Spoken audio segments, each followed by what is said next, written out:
Mic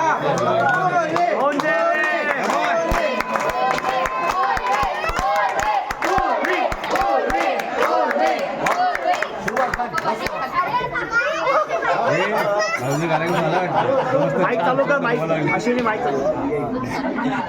नमस्कार मंडळी, माझं नाव पूर्वी जाधव. आज मी तुम्हाला सांगणार आहे माझ्या आयुष्यातलं सर्वात मोठं mission, code name baby stopper 2.0. आता या मिशनची सुरुवात कशी झाली ते मी तुम्हाला सांगते.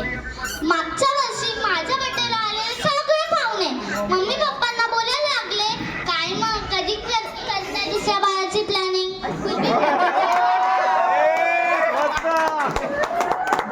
पूर्वी मोठी झाली, आता तिला छोटा भाऊ कधी आणणार.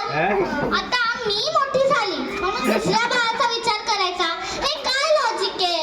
आणि मला भाऊच होणार हे तर त्यांना आधीच माहिती आहे. काही पण असते मोठ्या लोकांचे. पण इथे माझे पप्पा लागले ना मम्मीला खुलवायला.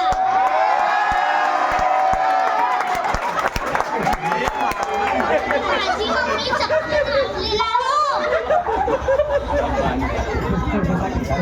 मस्त मस्त. नाही त्यांचा फोन. माईक धरून टाकू. ऍक्टिंग नको करू, चालेल. बोल बोल बोल. ऍक्टिंग नको करू, चालेल. बोल फक्त, आवाज येतोय. त्याच रात्री मी माझ्या आजीला विचारलं, आई माझा जन्म कसा झाला हो. तर माझी आजी माझ्याकडे अशी बघायला लागली आजी कुठे. जणू काय मी तिला केबीसीचा 5 करोडचा प्रश्नच विचारला. मग थोडा विचार करून ती म्हणाली, अगं तुझी मम्मी आणि मी ना संतोषी मातेच्या मंदिरात गेलो होतो. तेव्हा मी तिथे देवीला म्हटलं, तूच आहे ग माझ्या सुनेच्या पोटी. देवीने आमचं ऐकलं आणि तुझा जन्म झाला. दुसऱ्या दिवशी आजोबांना विचारलं तर त्यांचं दुसरंच उत्तर. अगं तुझ्या मम्मीला आहे ना बरं वाटत नव्हतं म्हणून हॉस्पिटलमध्ये ऍडमिट केलं होतं. तेव्हा येताना ती तुलाच घेऊन आली. आता आई बाबांची अशी वेगवेगळी उत्तर ऐकून मी अजूनच कन्फ्यूज. मग संध्याकाळी मम्मी पप्पा चहा पित होते तेव्हा त्यांनाच विचारलं, पप्पा माझा जन्म कसा झाला हो. तर माझा पप्पा मला हसत हसत सांगतो, अगं तुझी मम्मी आणि मी ना लग्नाच्या अॅनिव्हर्सरीला गोव्याला फिरायला गेलो होतो. तेव्हा येताना तू ना मम्मीच्या पोटात होतीस. आता मंडळी, असं फिरायला गेल्यावर कधी बाळ होतं का. माझा पप्पा तर नेहमी माझी फिरकीच घेत असतो. मग माझी मम्मीच पप्पांना ओरडली, काय हो तुम्ही पण ना काही सांगता तिला. मोठी झाली आहे ती आता, तिला नीट समजवलं ना समजतं हा तिला.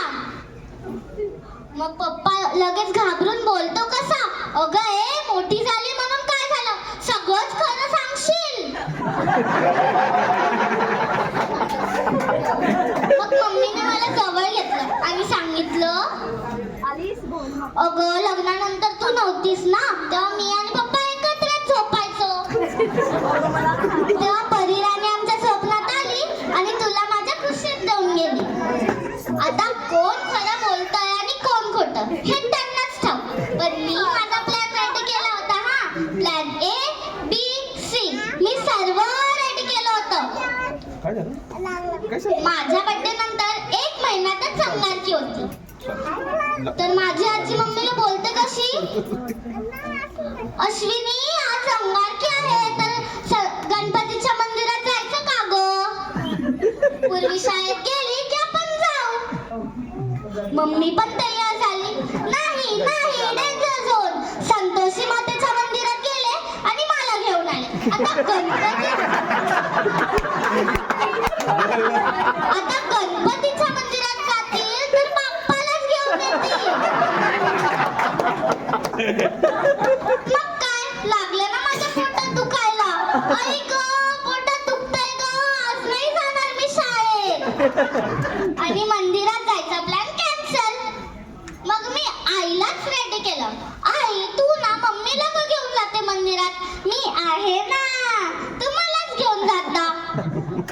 मंदिरात जा. त्या दिवसापासून माझी आजी माझ्या बरोबरच मंदिरात जाते. Plan A successful.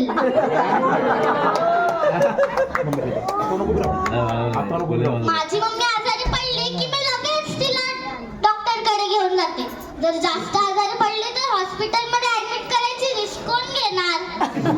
प्लॅन बी पण सक्सेसफुल. आता प्लॅन सी. मम्मी पप्पांना एकमेकांपासून 3 फूटच्या अंतरावर ठेवायचं. एकदा का ते जवळ आले की बाळ येतं. मम्मी पप्पा एकत्र बसले की मी लगेच मध्ये झिप करून येते. मम्मी मी इथेच बसते, इथे वायफाय चांगला चालतो. पण यांना काय माहित, त्यांचं नेटवर्क तर मीच कट करते.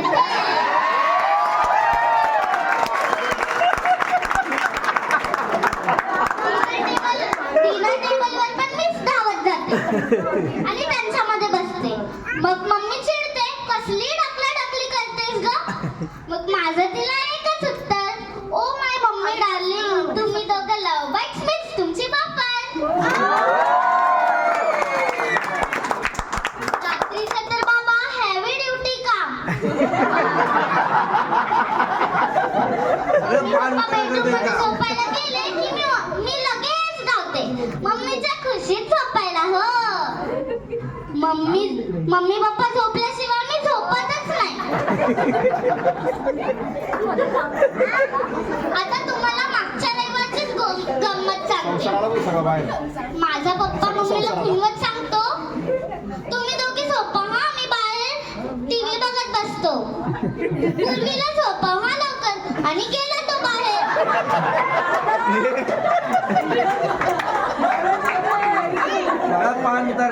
कितीही प्रयत्न करेन पण मी काय झोपेच ना.